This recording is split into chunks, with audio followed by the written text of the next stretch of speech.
اس کا باس 3 ماہ بعد انڈیا سے لوٹا تھا۔ وہ بہت خوش تھی۔ کافی کی ٹرے اٹھائے اس نے دروازہ ذرا سا بچا کر کھولا۔ السلام علیکم ورحمۃ اللہ وبرکاتہ۔ میں ہوں وجدان مصطفیٰ اور آپ دیکھ رہے ہیں میرا یوٹیوب چینل وجدان مصطفیٰ آفیشیل۔ یہ تھی ہماری لاسٹ لائن اور اب ہم چلتے ہیں اپنی اگلی ویڈیو ناول جنت کے پتے اس نمرہ احمد کی جانب۔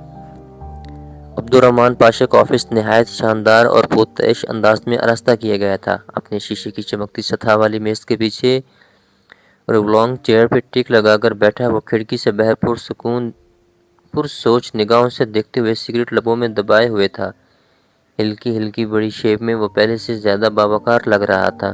دنیا کو اچھا لگے یا برا، دیمت کو اس جیسا کوئی نہیں لگتا تھا۔ اس نے کافی میز پہ رکھی۔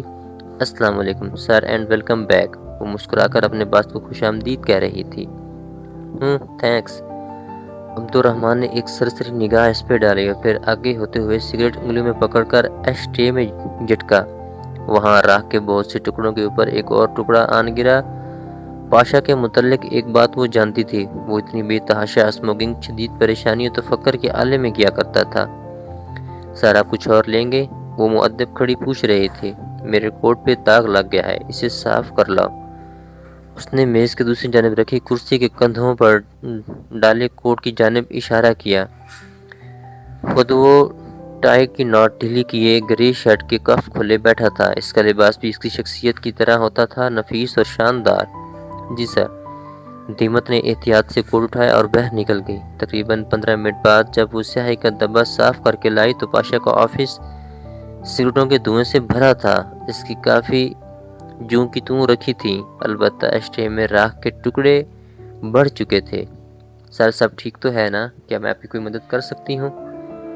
اس نے صرف پیشہ ورانہ تکلف میں نہیں بلکہ دلی تفکر کے باعث پوچھا۔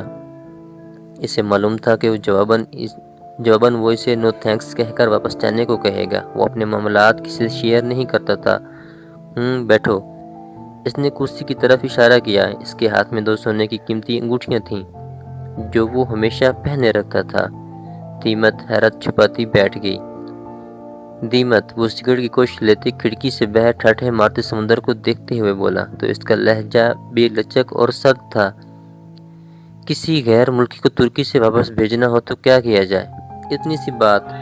سر کوئی غیر ملکی اگر ترکی میں رہ رہا ہو تو وہ یقیناً کسی وجہ سے رہ رہا ہوتا ہے۔ اسے جس چیز کی کشش ترکی میں نظر آ رہی ہو اس چیز کو ختم کر دینا چاہیے، اور اگر وہ کشش کسی انسان کی ہو، مثلاً ہسبینڈ کی، تو تب اس کی کشش کو ختم کیسے کرنا چاہیے، اور وہ کیسے؟ عبدالرحمن نے ذرا مسکرا کر اسے محفوظ انداز میں دیکھا۔ سر کوئی عورت اپنے شوہر کو صرف تب چھوڑتی ہے جب اسے یہ لگتا ہے کہ اس کے شوہر نے اسے دھوکہ دیا ہے۔ شدید بدگمان ہوئے بغیر اپنے شوہر کو کبھی نہیں چھوڑتی۔ تمہارا مطلب ہے کہ اس عورت کو اس کے شوہر کے خلاف بہکائے؟ انہوں نے اس ناگواری سے سر چٹکا۔ وہ کیوں کسی کی بات پر یقین کرے گی؟ جی سر، وہ کسی دوسرے کی بات پہ یقین نہیں کرے گی، وہ صرف اپنے شوہر کی بات پر یقین کرے گی۔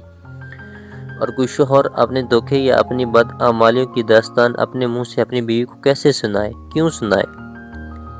میں نے یہ تو نہیں کہا کہ وہ سب اپنی بیوی کو کہے۔ اب کہ دیمت ذرا معنی خیز انداز میں مسکرائی تھی۔ وہ یہ سب کسی اور سے کہے گا، اور اگر ٹائمنگ صحیح رکھی جائے تو اس کی بیوی اس کے علم میں لائے بغیر اس کی باتیں سن لے گی۔ ایک معصوم سا اتفاق۔ بات ختم کر کے دیمت نے ذرا سے شانے جھکائے۔ عبدالرحمن کی آنکھوں میں ایک چمک در آئی۔ اس نے سگریٹ کا ٹکڑا ایشٹرے میں پھینکا اور ذرا آگے ہو کر بیٹھا۔ مگر دیمت، کوئی آدمی کسی دوسرے کے بھی سامنے اپنے کسی بد عمل کا ذکر کیوں کرے گا؟ میں نے کہا نا سر، ٹائمنگ صحیح رکھی جائے تو سب ٹھیک رہے گا۔ وہ آدمی اپنے بد عمل کی داستان نہیں سنائے گا۔ وہ عمل کوئی بھی ہو سکتا ہے۔ بعض کام ایسے ہوتے ہیں جو کسی کو ہیرو بنا دیتے ہیں، لیکن اگر سیاہ کو صبا کے بغیر پیش کیے جائیں تو وہ ہیرو کو بھی ویلن بنا دیتے ہیں۔ عبدالرحمن پاشا کی مسکراہٹ گہری ہوتی چلی گئی۔ اس کے چہرے پہ چھائی فکر غائب ہو رہی تھی۔ دیمت، جو کام میں پچھلے 5 مہینوں میں نہیں کر سکا وہ تم نے 5 منٹ میں کر دکھایا۔ تھینک یو سو مچ۔ وہ واقعتاً اس کا بہت ممنون تھا۔ دیمت کا دل خوشی سے بھر گیا، وہ بہت مسرت سے اٹھی، گو کہ اندر سے وہ جانتی تھی کہ عبد الرحمن کسی بیوی کو اس کے شوہر سے بدزن کرنے کی کوشش کر رہا ہے، اور وہ یہ بھی جانتی تھی کہ یہ غلط کام تھا، مگر عبد الرحمن کا تشکر ہر شے بچھانے لگا۔